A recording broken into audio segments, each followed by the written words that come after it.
Welcome to Psychology of Pilgrimage. In this episode, I am joined by James Bielo, who is Associate Professor of Religious Studies at Northwestern University. He is the author of 5 books, most recently Materializing the Bible, Scripture, Sensation, Place. His current project, Secondhand Sacred, examines the circulation of Christian material culture through resale networks. Good morning, James. It's really nice to see you and to have the opportunity to talk to you about your work that's based in the anthropology of religion. I'd love to hear about an artifact that you brought to share with us today. Yeah, absolutely. And thanks again for having me on. So this is a pin. It says Holy Land USA. And it's kind of a humble little pin, but also maybe a mysterious little pin. Holy Land USA was and is a site in Waterbury, Connecticut. And I found this pin at an antique shop in Seymour, Connecticut, which is about 12 miles from Waterbury. The story of Holy Land USA starts in the 1950s. So a local lawyer, a Catholic man named John Greco, was 61 years old, and in October 1956 started creating a series of miniatures on a hilltop in Waterbury, and it eventually grew to over 200 miniatures. And it was this sort of melange of local materials, everything from stained glass windows and pews from churches to the detritus from destroyed houses and factories to a mobile home. And they were all being used by Greco and his volunteers to create these miniatures. And the miniatures were mostly replicas of Holy Land sites and biblical scenes. In the peak of the site, I would say the peak of the site was in the late 60s and early 70s, roughly 44,000 annual visitors to the site. It started to decline not too long after that, and in 1984 was closed for the first time, and turned out to be for a lengthy period of time. It was decaying, crumbling, falling apart. John Greco passed away in 1986, and it was taken over by a local convent. And for a number of years, the convent had been kind of staffing the site. And it just sort of continued to decay. There were a series of thefts and forms of vandalism. In 1988, the city tried to demolish the site, but it was blocked by a local group, including over 3,000 people who signed a document that was wanting to establish it as a local folk art installation. There are some tragic stories. A murder victim was hid on site in 1988 as well.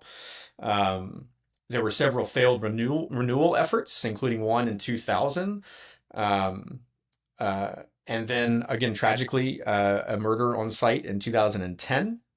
And then it was sold to a local group, which included the mayor at the time, in 2013. And they started to redevelop the site. A new cross was installed that was replacing an earlier cross that most everybody in town sort of didn't like. And it was donated as a free gift from a local steel manufacturer. Who he considered it a form of sort of paying back John Greco, who had helped his father secure citizenship free of charge. And since 2013, they've continued to try to refurbish the site, not really add to it so much, but to sort of clean it up and make it visitable again. And they've held periodic events there, certain masses, but also the July 4th fireworks display has been relocated. The city's fireworks display has been relocated to Holy Land USA. And so there's not a whole lot that's circulating around. There's definitely postcards that you can find. Every now and again, you can find a guidebook. There's certainly newspaper articles, many newspaper articles about Holy Land USA. But this pen is not something I've seen elsewhere. Elsewhere on eBay or on any other secondhand site.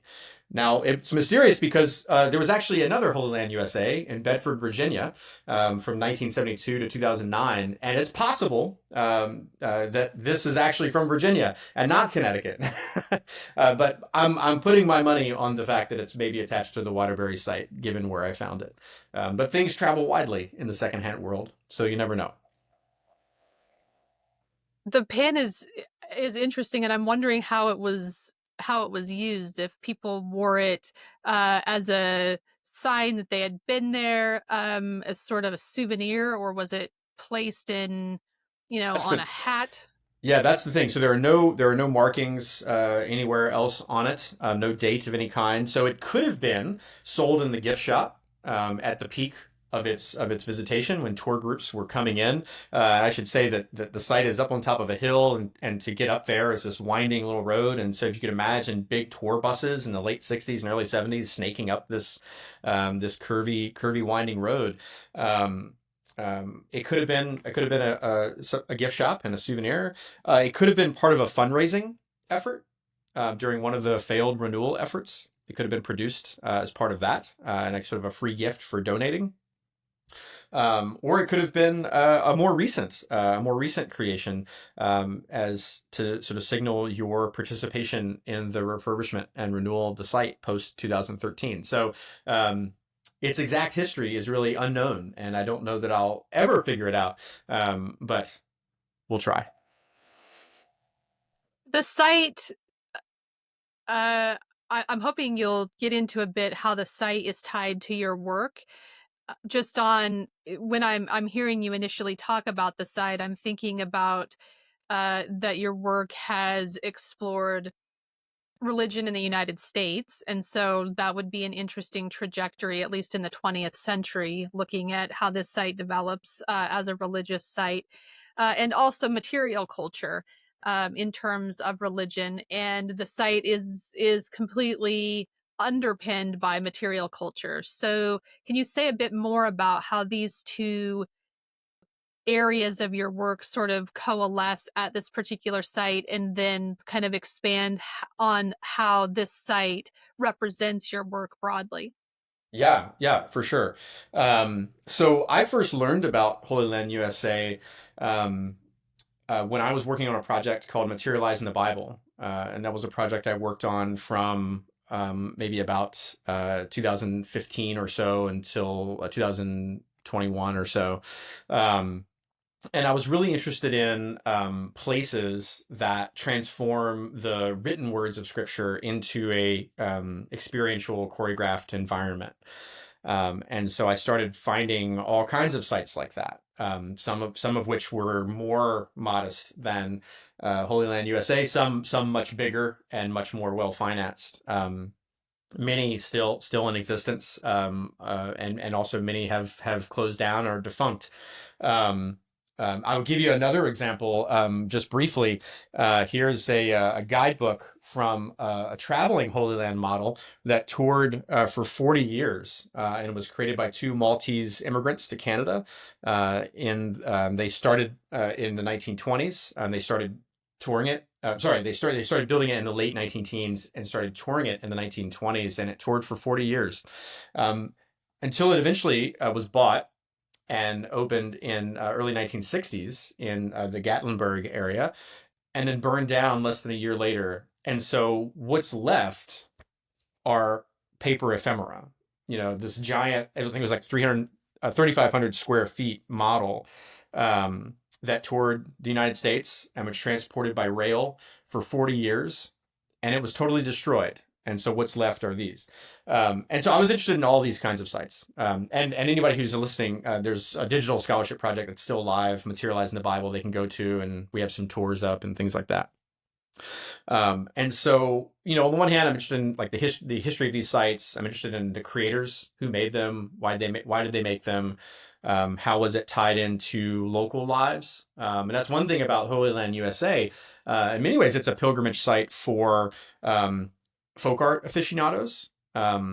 It was also sort of a pilgrimage site for, you might call, oddities, people who sort of do documentary work on oddities. And they were drawn to sort of the decay of the site, again, the sort of the tragic histories that were coalescing around the site. And so over time, it has drawn different visitors for different reasons. Um, and I found Holy Land USA especially fascinating as a place that was really bound to local lives in manifold ways. And again, I think about the person who created this cross. It was worth, I think, like $375,000, and donated it for free, as a kind of generalized reciprocity to someone who created the site and helped his father. That to me is a very powerful story. Um, and so, yes, the histories of the sites, the creators, the people who go and why they go, the kinds of things they produce and circulate, things like pins, things like guidebooks, um, things like postcards. Um, and so for me, right, as an anthropologist, all of those sort of come together, and I try to take, as I won't say a holistic view, but as many dimensions as possible, that I can try to fit together, and try to view these places from one angle, and then move and view it from another angle, and then move close, and then move far away. And so, yeah, I'm trained as an anthropologist, which means that my primary fieldwork method or research method is ethnography. So I try to go out, build relationships with people, over time, learn how they experience the world, and how their view of the world is maybe quite different than certainly my own, but also people who are coming to visit. In the case of pilgrimage sites, over time, I've complemented that with archival work. And so that's meant going to sort of established archives, but also building my own archive through secondhand consumption. Is that helpful? It's really helpful. It So when you talk about going close in and then pulling back, are you speaking about the observations, the field observations that you're making, and also interviews that you're doing with people who are part of these communities when you talk about close in? Yeah, absolutely, absolutely. I'll give you another example of another hilltop Holy Land replication site that was also made in the late 1950s in Covington, Kentucky, just across the river from Cincinnati. There's a little place called the Garden of Hope, which has gone through its own series of kind of periods of renewal and abandonment and decay and rebuilding. And in some ways, even it's historically a Protestant site, and Holy Land USA is a Catholic site, but their histories really parallel each other. So I did some interviewing with the current custodians, caretakers, guides at the site. I also apprenticed as a tour guide, and gave and sort of helped out, and doing some guiding at the site. I don't know that I was an especially good tour guide, but it was a really good learning experience for me to think about how to narrate it and what happens in that kind of encounter between guides and visitors. And then, of course, yeah, spending some time with visitors. Why do you go? What is this place to you? But also thinking about it as part of itineraries. So the site in sort of roughly 2017, 2018 experienced a bit of heightened interest because it was grouped into a regional travel circuit that included a couple of young Earth creationist sites, the Creation Museum in northern Kentucky, and Ark Encounter, which is a little further south in Williamstown, Kentucky, where I did ethnographic work for a number of years. So, that's a taste of what I mean by zooming in and zooming out. Curious to hear more about the work that you have described where um so these sites, these Holy Land sites in particular, are tied to a specific body of literature, namely the Bible. And how do the sites themselves sort of reinforce or validate the beliefs and practices that visitors or pilgrims bring to the site? Yeah, that's a really great question. I think that I mean, some visitors have done their own sort of Holy Land pilgrimages.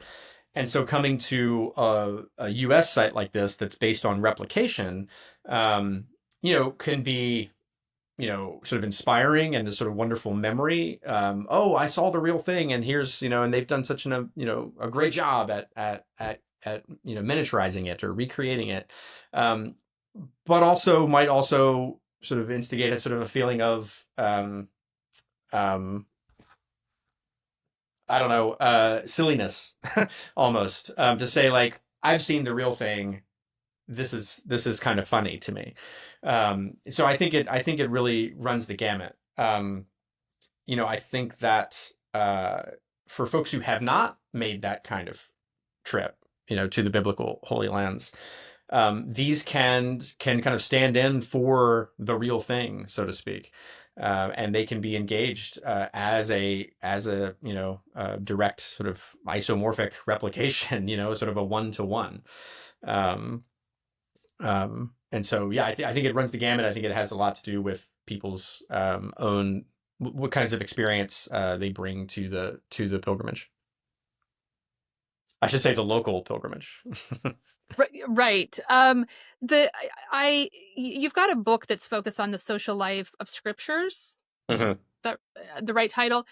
And I'm curious about this written this written um what do I want to say?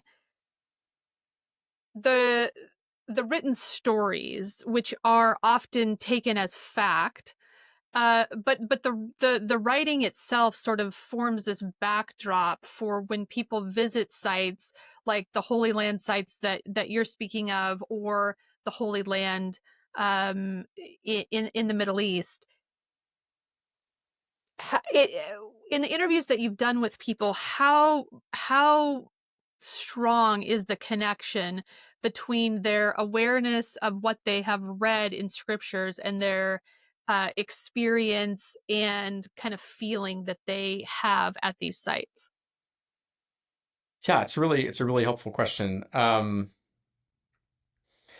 think it's quite strong. Um, I think that visiting these places becomes an extension of their reading of scripture. Um, and, they mutually reinforce each other in a way. Um, it becomes a way to access, get kind of an experiential access to something that maybe they only know through narrative or through image, um, or through film, perhaps, if you think about, kind of classic biblical films. Um, so I mean, that's really that's core to the promise of these sites, like why they're powerful. I think for people who want to create them, like John Greco, or people who want to go and maybe go repeatedly, um, is that it offers a kind of experiential access. Um, I'm reminded of a quick story I'll tell you, and I should add before I tell you that story though that part of this, I mean, there's another layer to this that really should be named, which is the sort of the political layer, and of course one of the intense things that happens in the biblical Holy Lands is the erasure of other religious pasts and other religious histories, other religious traditions, and there's a sort of set of competing claims to whose Holy Land is it. Um, and there are certainly efforts to harmonize those competing claims and to say, hey, this is a place for all of us, and we can all have a home here. And those are very real efforts at the same time that there are efforts to erase and to, um, um, you know, make a singular claim. And so I think those sorts of erasures and singular claims also get layered into these, replication experiences. And it's important to remember that. Um,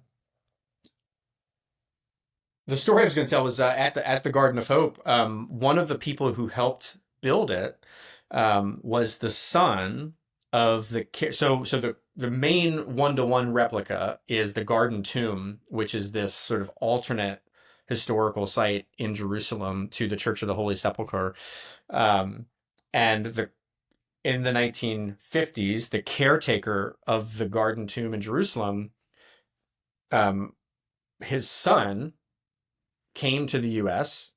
and was in need of a host, and the local creator of the Garden of Hope, a guy named Morris Coors, a Southern Baptist preacher, hosted the son and arranged for the caretaker to come over and see the the finished product. And he stepped inside and he said to him, "You even stole our echo." Which what he meant was, when you go inside, he thought the sonic experience of being inside this tomb was the same as the one in Jerusalem. Um, and I thought that was an amazing story. The son had told me the story in an oral history interview, and I just thought that was incredible. So thinking about access and experiential access and intimacy, it happens at that kind of level. Yes. I'm seeing some parallels. The work that I've been doing around battlefield pilgrimages has been interesting in the sense that I never went into the research thinking that there was a religious aspect to this, or a sort of parallel religious aspect to these pilgrimages. On the face of it, death is always going to have sort of a religious aspect, right? A spiritual, experiential component. Hmm. But I'm finding that the often the guidebooks or the military unit histories play a large role in the battlefield pilgrimages. And so I'm seeing this parallel, sort of this uh, canonical parallel, where Yeah. people visiting the sites have this backdrop of the literature that they have read, and then being at the site offers, well, I've also been talking about affordances, this concept of affordances. The site itself offers this like a canonical affordance, which it validates the truthfulness or the integrity or credibility of the written source by being in the landscape Hmm. Hmm. of the battle where it actually occurred. Yeah. No, absolutely. That's really well said. It reminds me too that something that heightens that, and I think sort of intensifies that kind of feedback loop that you're talking about, is the integration of physical materials from an original site. And so this is one thing. The Garden of Hope in Kentucky includes multiple Holy Land materials. Stones are the things that remain now. So there's multiple stones that were taken from particular places and that's part of the storytelling at the site. And it's part of that sort of, again, yeah, mutually reinforcing relationship between text and place and story and memory. Um, there was a biblical garden, so this was flora and flora, plants, herbs, etc., that had been brought over. Seedlings had been brought over from the Holy Land in the 1950s, but that went away when there was nobody there to care for it. Stones have a way of persisting, even if nobody's caring for them. Um, Holy Land USA in Connecticut. I don't recall any biblical Holy Land materials, but there were other materials that were sort of integrated into the site, that, at least in sort of the Catholic context, sort of functioned to intensify it. For example, if you maybe remember, the 1964-1965 New York World's Fair had a Vatican pavilion. And after it was taken apart, one piece of it was taken to Holy Land USA in Connecticut and was installed on site. I have no idea what happened to it with the decay and abandonment of the site. I don't know. Again, I mean, some of the theft, somebody could have been taken. It could be someone's prized possession now in their home. It could have been taken and donated to a museum. We just, I have no idea what the social life of that particular object was after it went from the World's Fair to the Vatican Pavilion, to the World's Fair, to Holy Land USA. So, these are all wonderful stories. You can tell that I love telling them. I'm imagining that it's in someone's backyard and they're telling their grandkids that it's a piece of the Vatican, right? Like that, like it's multiple levels of myth at this point, Right. sort of Yeah. harkening back to this original religious site. Yeah. Well, listeners, if it was you, let me know. I won't out you. I just love to know what happened to it. The quest for the Vatican piece from the World's Fair, Right. right? Yeah. Yeah. What, do you know which specific I pieces it is? I do. I don't recall off the top of my head. I have it written down somewhere. It's in newspaper reports. You know, it was Yeah, kind that's of it was a interesting. locally reported thing. I mean, if you search the Waterbury Republican American, you can probably find it not without too much trouble. Yeah. Are these sites continuing to be built? I did not realize we had so many of these types of religious tourist places. Are they called, would you classify them as pilgrimage sites? Yeah, I think so. I mean, this is, you're well aware of this, and your listeners, I'm sure, are as well. You know that there's a long-standing scholarly, kind of debate slash conversation slash, musing about the relationship between tourism and pilgrimage and other kinds of journeys. Um, and so I'm comfortable calling these pilgrimage sites for sure. Do they also have touristic elements? Absolutely. Do they have other kinds of elements like the sort of the local attachment of them, and the local resonance of them? Absolutely. But I just think that makes them all the more interesting. It Um, does. It makes, and the contested nature makes it all the more interesting as well. yes, absolutely. And sorry, you had asked me another question. What was it? Or maybe you were about to, and then you asked me that one. Yeah, I don't probably. I realize in watching the episodes back, I usually stack 3 to 5 questions on top of each other and then Yeah. realize, oh, I've asked way too many questions to be Oh, yeah. That's answered. one of my core teaching strategies is to ask students about 20 questions and then stare at them as though I've asked them one very simple Yeah, question. right. Pick one between 7 and 9 and answer That's right. that. And That's they're a looking safe at me like, place. what? Can you repeat the question, please? Exactly. I'd like to hear a bit about the Secondhand Sacred series Uh, that you have been involved with for a number of years. If you can describe it in as much vivid detail as possible, that would be amazing. Absolutely. Thank you so much for asking. So this is the project that I'm currently working on. So I finished up materializing the Bible, and I was like, well, I gotta, idle hands are the devil's workshop. I gotta get cracking on something new. Well, what happened was that as part of building the archive for materializing the Bible, I was getting all these materials from secondhand venues, eBay, antique shops, etc. And at a certain point, I thought to myself, well, I know why I'm buying the guidebook from, the 1930s guidebook to Holy Land replica. But who has this thing and why are they selling it? And so I started reaching out to sellers, and asking, this was on eBay, and asking them, how they got it and why they were selling it. And I expected a lot of, like, this came from a trip we took when we were much younger and now we're downsizing, or I'm clearing out mom and dad's attic, and I'm just kind of trying to sell off their stuff, make a little money. And mostly that's not what people said. I mean, certainly a few people said that. Mostly people said, I'm a reseller. I don't know anything about this object. I got it for the purpose of flipping it. And I was like, wow, I didn't see that coming. Like, I thought that was great, great and that fascinating. Like, wow, I'm surprised. I'm genuinely surprised to hear that. So I want to know more. And so I really began this project kind of modestly as an ethnography of resellers. So people who go out, scavenge various secondhand venues and try to get as much for as little as possible, and sometimes particular things for as little as possible, and resell them either online or in a brick and mortar store. And so that's how it started. And I was interested in why people were attracted to this particular, like, Christian material culture in particular.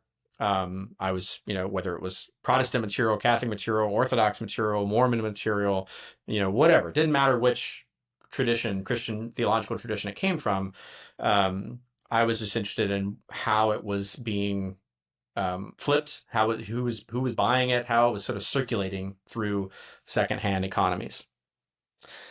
And pretty soon into that, I started apprenticing as a reseller. Again, sort of like apprenticing as a tour guide. This is anthropology 101. If you want to understand something, you got to do it yourself. And so I got to know some resellers really well and started kind of going out with them. So I would go to estate sales with them and we would be looking for things together. And did my own selling on eBay for about 2 years. And that was really instructive in a lot of ways. I would message with buyers and try to learn a little bit about why they were buying things. One thing I learned is that for a number of people, they were reselling to fund their collecting habit. So they had their own sort of personal private collection of religious material culture, not always Christian, but oftentimes.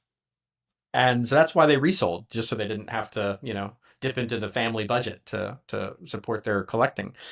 And so I thought, well, I need to do that too. So I started keeping the things that I was finding. And so that's how the exhibition series, Secondhand Sacred, came about, is that I thought, okay, I've got this stuff. And I think a lot of this stuff is really fascinating. I mean, even something like this pin, is an opportunity to tell some really, I think, important stories. And I started thinking about, well, what are some of the themes in my collection that I could build a small display around? And then was lucky enough, the wonderful and generous staff at the Martin Marty Center at the University of Chicago invited me to do a year-long exhibit of 3 installations. So shout out to Annalie Cruz and Tiffany Annett and Majid Nali for all of their wonderful work. And at the same time, had contacted a local public library, and they had agreed to let me do kind of a year long of a series of installations. And so I'll talk you through briefly the 5 displays that I've done, and the most recent one being about pilgrimage. And so maybe we can spend more time talking about that. But just for context, I did a display called Irreverent Fun, which was about biblical games and comics, but also some satirical materials, hence the irreverent fun. I did a display called Domestic Devotion. So this is all materials from homes that were meant to be displayed in homes. And it was probably media-wise the most diverse, because it was everything from ashtrays to jewelry boxes to statues, just all kinds of stuff, lamps, all sorts of things. And then I did a display called Wearing and Carrying. So this was all stuff meant to be carried or worn on the body. So t-shirts, pins. This little pin was part of that display. Rosaries, bracelets, earrings, a wallet that was made for the Oral Roberts Ministry. So a prosperity theology wallet. You can't get any more on the nose than that. Let's see, that's 3, right? And then we did ephemera in circulation. So this was, less about a practice like domestic devotion and a space, or I should say a practice like wearing and carrying, and a practice and a space together like domestic devotion, and more about a material. So it was, it just had to be ephemera. So some of these were advertisements, bookmarks, collectible cards, prints, all sorts of things. And then I think that's 4. Yeah, most recently pilgrimage near and far. So these were mostly pilgrimage souvenirs, but also things that were sort of tied into a pilgrimage complex. So for example, and I'll talk about more of the individual objects, but one of the pieces in the pilgrimage near and far is Johnny Cash's Holy Land album. So it's a vinyl LP that I found in a used record bin, and you can't really imagine my glee at finding Johnny Cash Holy Land in a used record bin, but I did. And then I found it another one later, but I was glad I bought that one because it was less. Anyway, and so that's not a pilgrimage souvenir, but it is something that fosters the sort of the pilgrimage imagination around the Holy Land, and so I included it. I should say here's one of the brochures that the Marty Center put together, and so this does some storytelling around the objects. and you can see, I mean, you might really appreciate this one. This is a train ticket to Lourdes. Um, and so I found that in a guidebook to the Lourdes site. It was a 1960s guidebook, and somebody had kept their train ticket from the airport to the site as a bookmark for sure, but also, a memory object, a souvenir. And I thought, and it's just it's very, very tender. It's printed on very slim paper. It's a receipt. It's meant to be thrown away. But someone kept it, and I found it tucked inside a book, and it now is living a new life as a museum object. So that sort of that whole, and that scholarly tradition of the social life of things, and thinking about how things move across context, move across owners, but also move across classifications, and regimes of value. I have found that to be an incredibly valuable framework, and in many ways, enacting it as much as studying it at this point. Maybe I can turn it over to you to ask particular questions about the Pilgrimage Near and Far exhibit. I'll say that the setup of it for folks, and I can share some images with you if you want to include those for listeners. It's a display case with 3 shelves, and the top shelf is all materials from the biblical Holy Lands. The middle shelf are all Marian apparition sites, so the classics, Lourdes, Fatima, Medjugorje, but also a couple of others as well. And then the bottom shelf is a bit of a mix. On the one half, it's World's Fair materials, and on the other half, it's sites like Holy Land USA.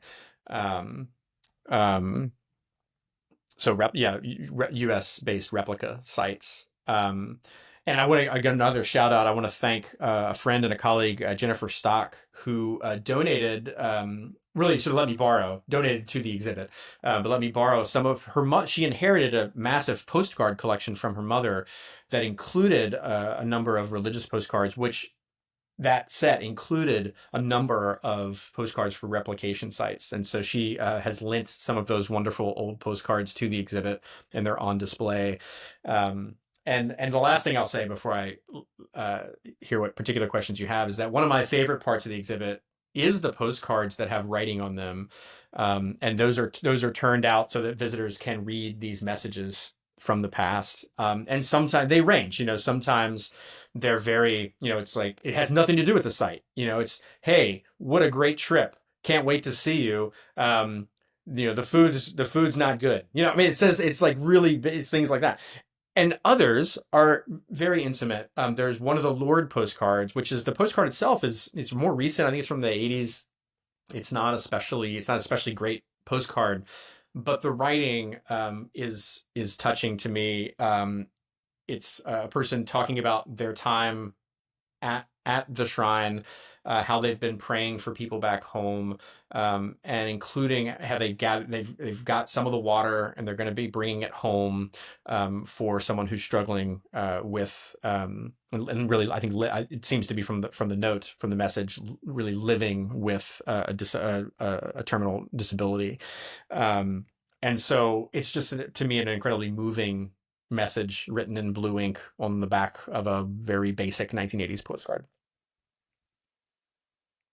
While you were describing the different pieces in this installation, I was having the thought, it seems that this is evidence that people are thinking of others while they're on these types of journeys, that they're carrying the thoughts, the memory, the prayers of others, and they're also thinking of others when they're sending out postcards and other written pieces from their trips. Yeah. Oh, absolutely. I mean, they're thinking of others. They're doing things because of others. Those like webs of relationships are very active, I think, in the midst of pilgrimage. And to me, it's one of the reasons why it's such a powerful kind of thing that humans do. Hmm. Are most of you said there's a large collection of artifacts from Marian shrines and sites. is that is this predominantly Catholic then, this installation? Right. Yeah. The whole installation is a mix, and that's been Okay. intentional across Yeah. all the displays. I bring in materials from multiple Christian traditions, in part as a way to counter sort of a lingering idea that Protestants don't have stuff, and stuff isn't meaningful for Protestants. Yes, it's different than how Catholics interact with stuff and how Orthodox Christians interact with stuff, but Protestants are, have a lot of stuff and use it in a lot of different ways. And the exhibits are a bit of a way to speak back to that kind of lingering bias. Um, and so for this display, the Holy Land materials are definitely a mix. There's Catholic stuff, there's Orthodox stuff, there's Protestant stuff. That middle shelf, that's all Catholic material for sure. The bottom one is more Protestant than not, but it's also a mix. For example, I mean, there's a vinyl LP from the Vatican Pavilion. There's also a vinyl LP from the Mormon Pavilion at the 1964-65 New York World's Fair. So yeah, it's a mix for sure. Was this World's Fair one of the first that included overtly religious pavilions? That's a great question. No. So this was kind of a COVID project for me, where I was antsy. I was antsy to be doing research of some kind, but I was hanging out at home like most people. And so I started building this little database of all the different religious installations at World's Fairs. Now, there was in the Chicago 1893 fair, there was the Parliament of World Religions, but that was sort of adjacent to. It was actually off-site, and I do think there was some Buddhist sort of temple replicas at the 1893 World's Fair. But because my interest is in Christianity in particular, I know less about it.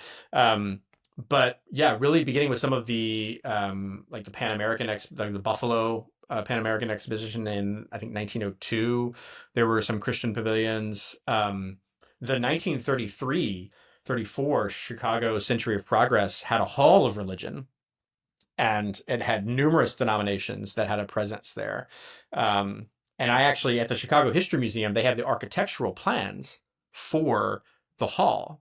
And I thought, man, this, you could really do a digital installation that's like a one-to-one of the Hall of Religion, and then incorporate some of these secondhand materials, digital scans of them. And that's a project that I toyed with going down that road. I just never did.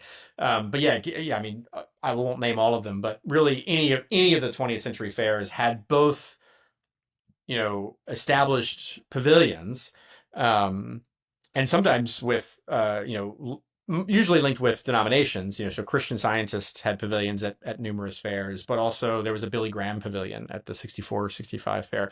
But then there was also the presence of missionary actors through the distribution of tracts and pamphlets and Bibles. And so you'll get, a collection of Bibles that was made for a particular fair. And so they didn't have a pavilion, but they were there and they were circulating materials. And certainly, I mean, there, I don't, I should say, one thing I did for Materializing the Bible was build this archive, and it ended up being something like 12 or 1300 pieces, mostly ephemera. And I donated that to the Newberry Library in Chicago. And so they've done and are doing a wonderful job of caring for that collection, and integrating it into their existing collections. If I still had all of that material that I'd collected, you could certainly do an exhibit just about religion at World's Fairs, and I think that would be really worth doing. Yeah, it's fascinating, and it's an aspect of World Fairs that I haven't actually thought very much about. In your research, have you come across any type of reporting about the impact of like, I'm thinking about if, a certain religious group is giving away Bibles or tracts, They're talking about numbers of Bibles that have been given away. But I've always been really interested in the outcome of this and how that's tracked and what does it mean. So if 1,000 Bibles were given away, what does that mean for the religious community?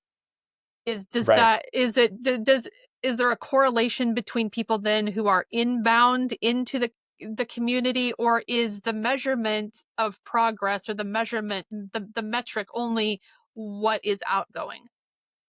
Yeah. Um, I'll offer two examples. Well, two examples that end. I mean, the first one is maybe more directly speaking to it, and the second one is maybe more of a broader view. Um, so there was this uh, Protestant fundamentalist ministry. It was really a creationist ministry called Sermons from Science, and it was started in I think the 30s, and they did have a presence. They did not have a pavilion, but they did have a presence at the San Francisco 1939 San Francisco World's Fair, where they were distributing materials. And they were famous for doing these sort of science demonstrations, but making it a sermon, you know. And so they would, teach about, how electricity works and how that tells us something about the nature of God. I mean, they were really, really creative performances. The most famous being the person who started it, and then the people that he trained would shoot electricity through their bodies. And there's these really, you can search these images of them like having like lightning basically shooting out of their fingertips. And it's this, sort of lesson about, again, how electricity works, how the body works, but all of this is about design and God's design for the body. Anyway, the Moody Bible Archives, because it was connected with the Moody Bible Institute at a certain point of its career. So they have some archives about sermons from science, and that includes materials from the Seattle World's Fair, 1962.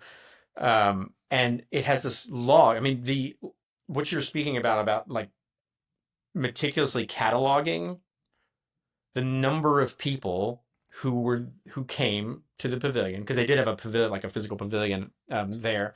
The number of people who came, the number of people who stayed for the kind of altar call at the end, the number of people who said that they wanted to receive more information, the number of people who converted on the spot. It's like it's meticulously documented. And it's just this fascinating thing. I haven't written about it. Um, so, yes, these places had an impact. Yes, people cared to document it meticulously. But I think you could also think about it in a broader sense. And the Mormon pavilions that were present from 1933 in Chicago, certainly through the New York in 64, but I think also later as well. The New Orleans maybe, or Knoxville fairs, I think they had a pavilion. Anyway, for me, it's a great example of the kind of the mainstreaming labor of the Mormon Church, the LDS Church, to try to shift the public perception of them as dangerous, as un-American, as, not Christian, which for many people they still are, but the perception of them early on, really the first maybe 75 years of the LDS's kind of trajectory as a new religious movement in the United States, the shift from that to now, where we have viable LDS candidates for president, and where we have in one of my classes I use this image of the Mormon Tabernacle Choir singing with Sesame Street, as like, you can't get any more mainstream than Elmo, you know what I mean? And so if Elmo is singing with you, then you've reached a level of cultural mainstream legibility. And so I think the World's Fair, I mean, I could be wrong about this, but my kind of wager would be that those World's Fairs pavilions were part of a broader PR effort by the LDS Church to say, hey, we're not dangerous. we're okay. You could even join if you wanted, but you don't have to. Just legitimize us, and I think it was part of that decades long effort. Does that make sense? Yeah, it makes sense, and it makes sense even in my own experience. I grew up in southwestern Wyoming, very Oh, near the did you? Utah border. And so in a predominantly LDS neighborhood, and so that was very much that resonates with my childhood experience. So on the topic of personal experiences and uh, maybe even early childhood, how did you come to be interested in the anthropology of religion and the sort of the broader study of religion? Sure. Yeah. Thank you for asking. My story is maybe, I mean, I'm a bit different than a lot of the folks that I know, a lot of my colleagues who I work with who grew up in really intense, confessional environments. And some are still, confessing Christians. Others have sort of deconverted a long time ago. But all of them carry that really formative period with them, and their scholarship is in many ways a dialogue with that kind of biographical experience. And that just wasn't my experience at all. We, here and there would go to church as a family. So I grew up in Virginia, Chesapeake Bay area of Virginia. Um, Very culturally Christian for sure. Sometimes I joke that we were very diverse. We had Baptist and Methodist, and that's just the kind of environment that it was. But as a family, it was not. It was not. And I would say that in terms of like religious literacy, very low in our household. Um, when I was in high school, my father was a cabinet maker, and I would help him on bigger jobs. Me and my brother would help him do installs.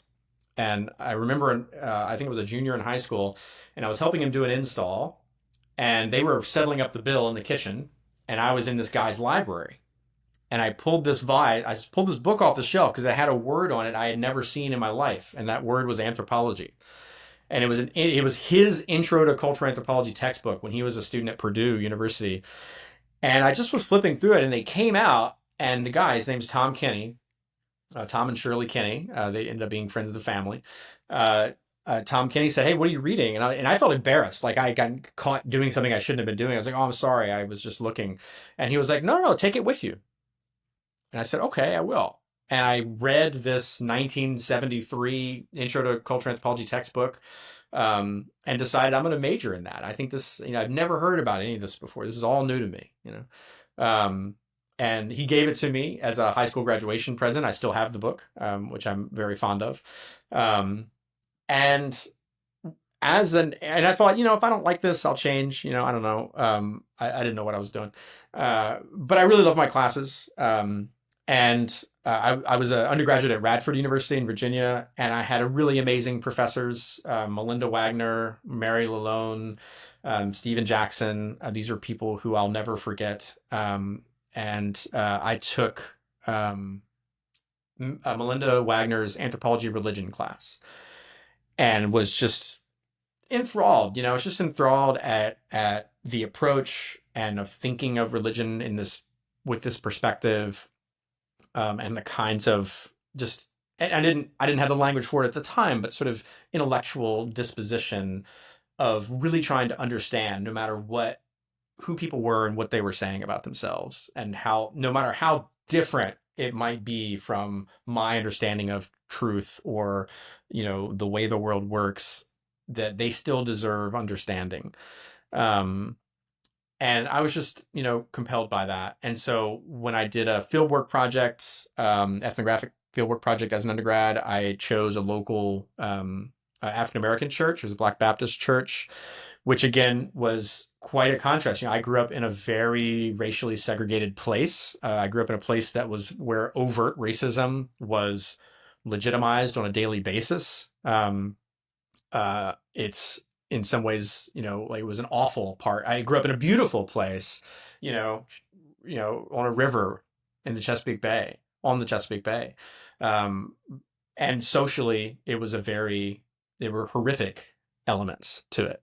And so I did this undergraduate project where I, immersed myself, as I was a 19-year-old, white kid in an African American congregation, and it was, yeah, life changing for sure. Um, and so that when it came time to apply to graduate school, which I had no idea what that was at the time because that wasn't, part of our household culture. One of my teachers said, you just apply, go find a place where there's people who are interested in what you're interested in and go apply there. And I did my best and I ended up at Michigan State and, kept going. What was so transformational for you about the field work that you were doing with this church at age 19? Yeah, as an undergrad. Yeah. In part, it was that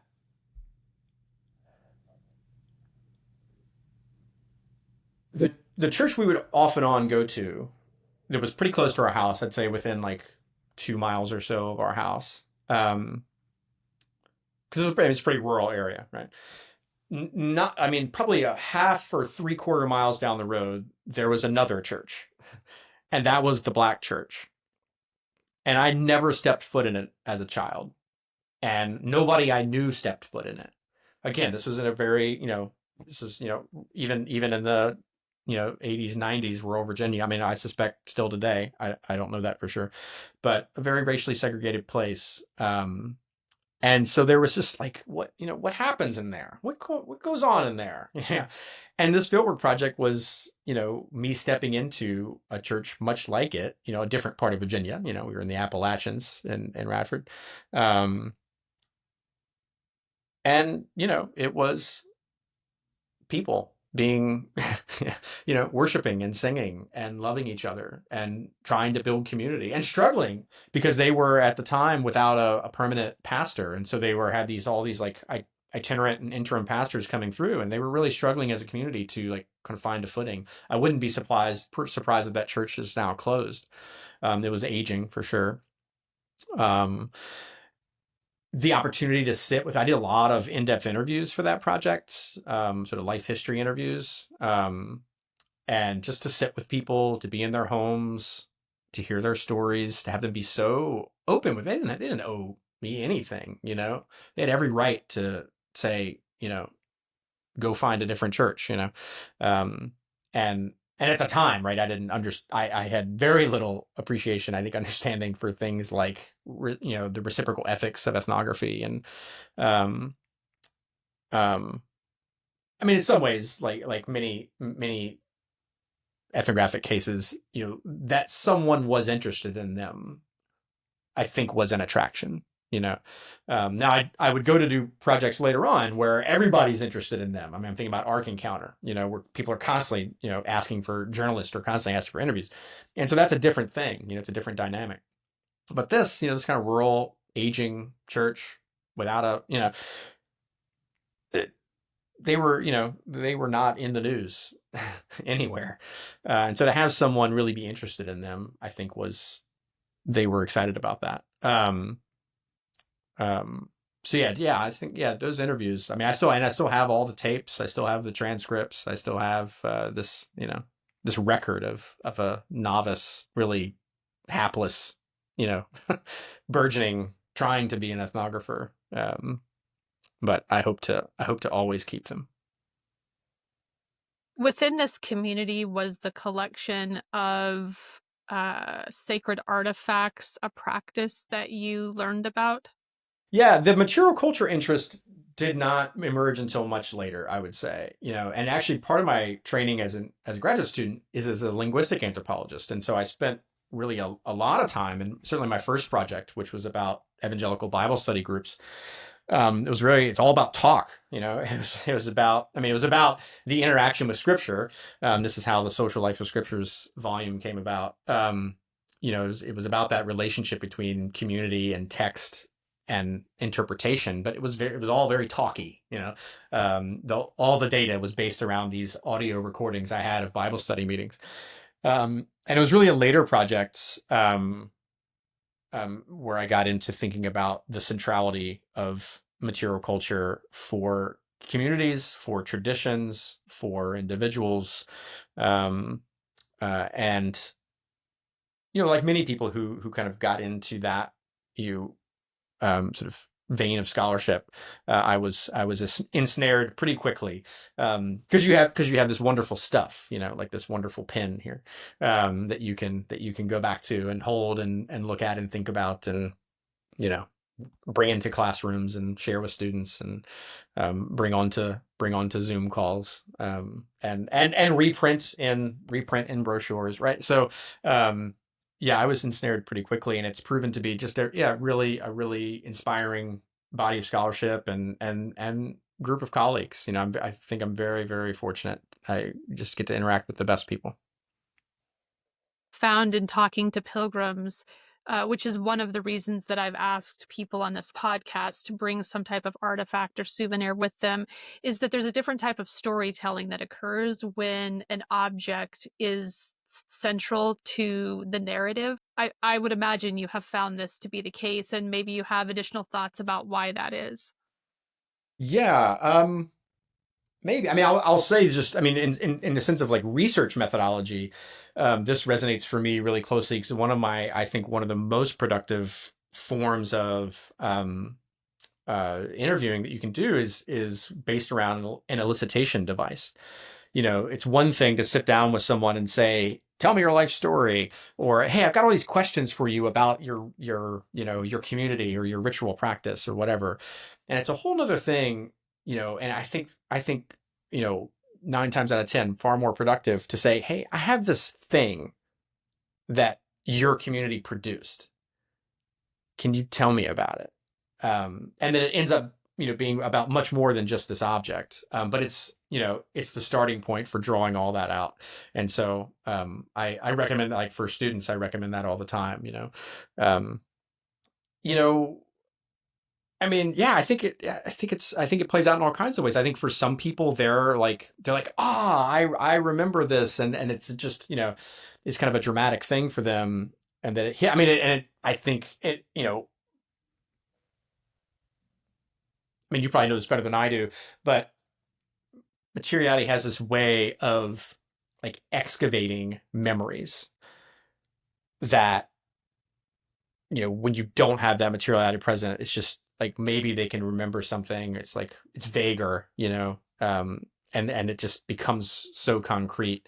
And that can be, of course, sensory. They start to remember what things smelled like, and they start to remember, what it sounded like, and everything else. So I think that happens. I also think that sometimes people are kind of surprised, like, "Wow, I've never seen that. Like, where did that come from?" And it's sort of a bit of mystery, and that also is compelling for people, and a great way to kind of build a conversation where, yeah, the goal is to learn. The goal is to learn about people, and about places, and about histories, and about experiences, and objects. Yeah, are just like little lightning rods to help that happen. And they seem to connect the sensory experience with the meaning that's made about the sensory experience, but the situation in its holistically in its entirety. A Hmm. narrative of meaning kind of builds out from an object. Yeah, absolutely.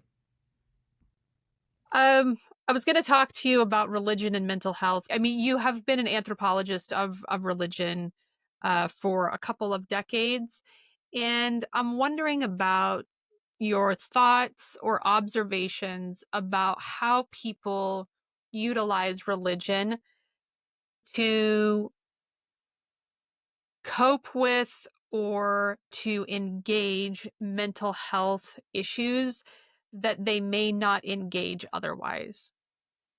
Yeah. It's a fantastic question. I'll share a couple of thoughts, but I want to preface by saying, I mean, I don't think this is really my area of expertise at all. Um, yeah, I mean, I think on the one hand, religious traditions can be sources of healing and can give people, you know, both kind of, a language for a set of categories for, but also like, material resources for, um, addressing, the things that haunt them. Um, but also, religious traditions can be the thing that haunts people. Um, I mean, I mentioned, many colleagues whose, religious upbringing, they would say harmed them. And, they're now scholars of, that tradition or related traditions.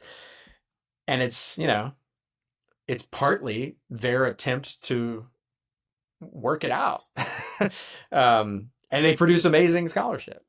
Um, but they have this like affective relationship to it that I just don't have. And so, and then you get the dynamic where religious traditions can actively participate in kind of the reproduction of harm.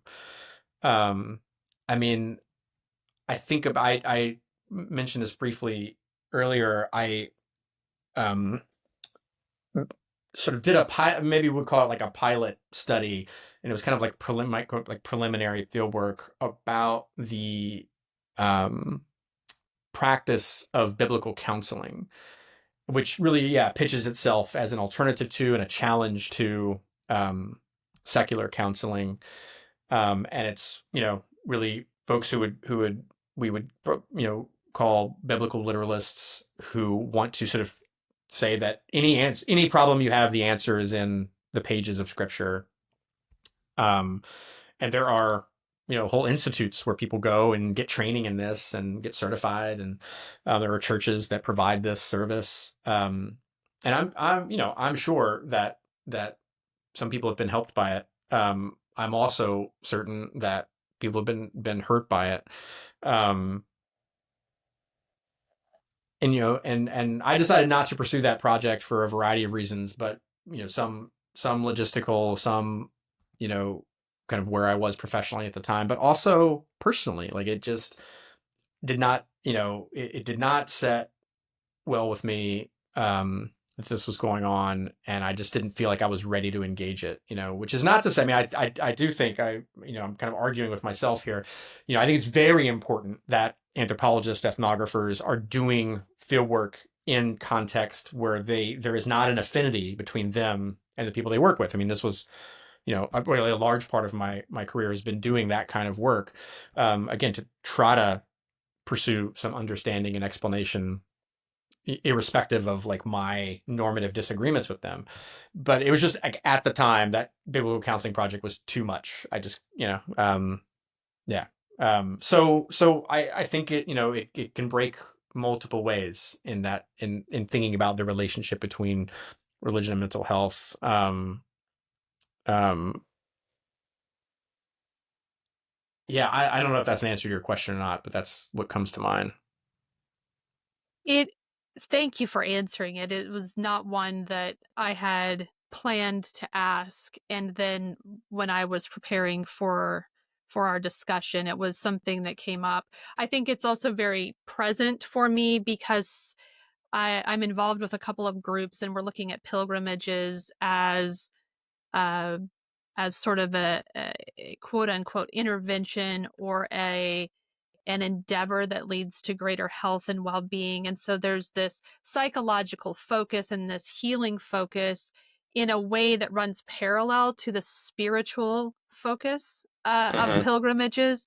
And I think we're seeing more of this, where people are particularly in the West embarking on pilgrimages for therapeutic reasons or for healing reasons that may be somewhat detached from traditional religious rites of passage and ritual, um, and or are coming sort of through the back door and engaging with religious ritual under the guise of well-being rather than sort of an organic, because the person is a member of a religious community, they're engaging in a communal ritual with other people. It's sort of driven by this individual focus on my well-being.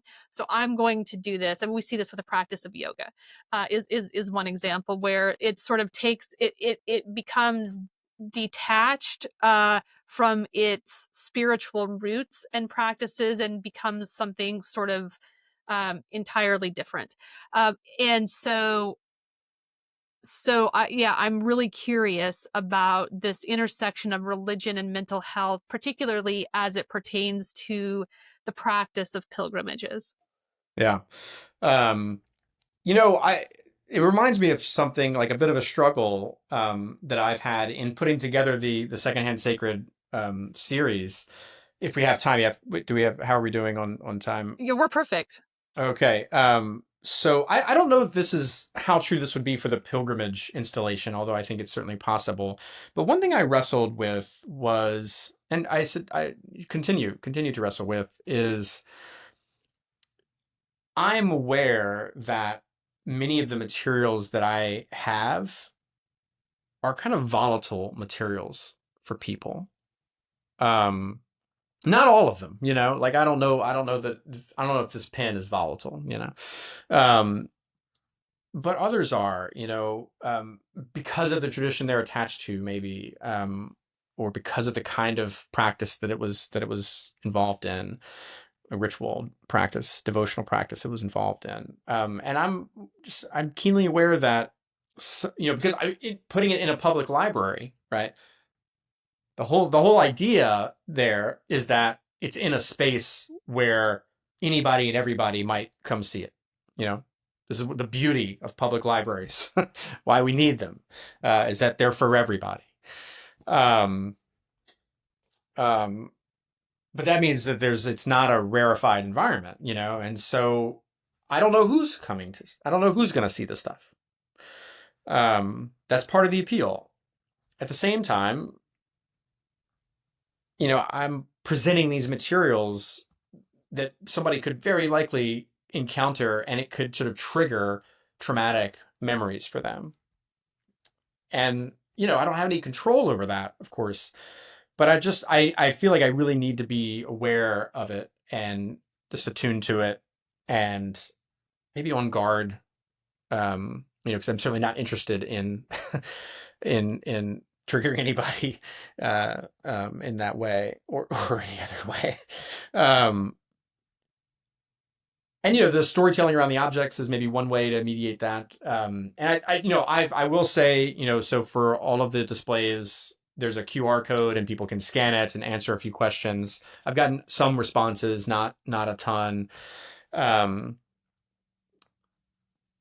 And largely, I mean, people have said very nice things, like, that's so cool to see all this stuff. I mean, some people do take jabs at it. They're like, I can't believe, like, I'm thinking about the biblical comics and games display. People were sort of having a laugh at it, and I don't, that's not the goal, right? The goal is not to put this up so that people can, make fun of it. That's not the goal. But it happens, again, I have no control over it. My hope is that in the midst of that, there's also some learning that goes on, to realize, oh, wow, like I didn't even know that, you know, folks would arrange their religious world using these kinds of materials. So that maybe in the midst of laughing at it, they also end up kind of taking it seriously. And so, I haven't had anybody like say, through that survey, through those questions, like, hey, this is you shouldn't be here. Like, nobody said that. And that's been maybe a little bit of a comfort. It's just something I just wanted to say that it's something that I'm, your question made me think of and that I try to stay aware of. Yeah, because I mean, to your point earlier about these as memory objects, these are not inert, in any way, shape, or form. They have a capacity and they have a kind of a power that if we're handling them, if we're writing about them, if we're studying them, if we're exhibiting them, if we're collecting them, if we're archiving them, whatever the case might be, we need to recognize that. These objects are or can be very provocative and definitely, for the lack of a better word, triggering in some ways, depending on who is viewing them. I think I have one last question. As I said, I could ask 50 questions, and for the sake of time, I'll ask one. What are you working on now? What is inspiring you as you look forward to the next couple of years? Yeah, thank you for that. Immediately, I'm continuing with the exhibits. I want to write about the process of putting them together, for sure.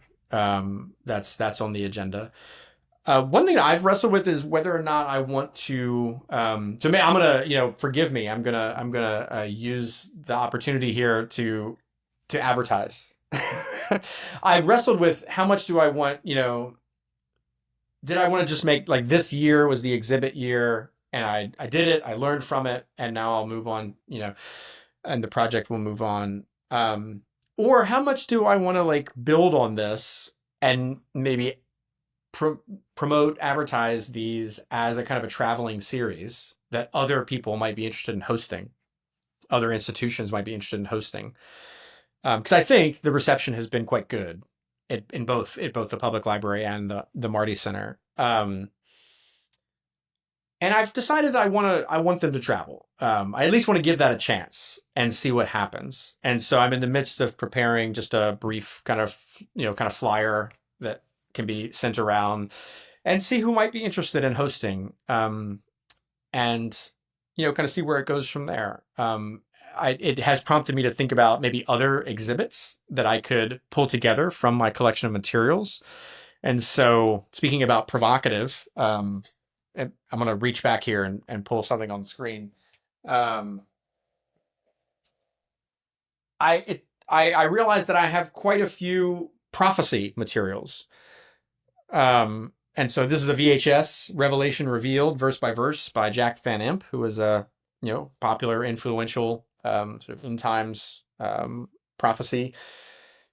We'll call him preacher, I guess. So I'm thinking about how I can pull these prophecy materials together and exhibit them in a way that will, because that, again, it's different than, say, ephemera, which is built around a material. Wearing and carrying is built around a practice. Domestic devotion, there's a practice, but also space. I mean, this is really about a particular, theological tradition, and the media that it produced. And so I'm thinking about how I might put that exhibit together. And so maybe that'll be, if this does turn out to be an ongoing traveling thing, somebody might be the first to host whatever I'll call it. So listeners, if you want to host a Secondhand Sacred display, how will they contact you? They can contact me via email. My faculty page is okay. Yeah, pretty easy to find. I'll put it up at the end. On the last great. Page. Yeah. But I have a website that also has contact information. I'm on Instagram as Sacred Picker. It's my alter ego. It's my Instagram alter ego. Everybody's out there. It was like, the Midwest Picker and, flea market picker. And I was like, well, maybe I could be Sacred Picker. And I'm on Blue Sky as well. I got off of Twitter. I've yet to call it the other name. I did get off of Twitter. It just felt like a bad scene. And so I'm on Blue Sky and I'm enjoying that. I think it's more and more people are finding their way there. So if folks want to, if are on either one of those platforms, they can find me LinkedIn as well. Excellent. All right. Excellent. Thank you. I just wanted to thank you. Your questions were so insightful. And you're such a good interviewer and dialogue partner. And I really appreciate the opportunity to be here.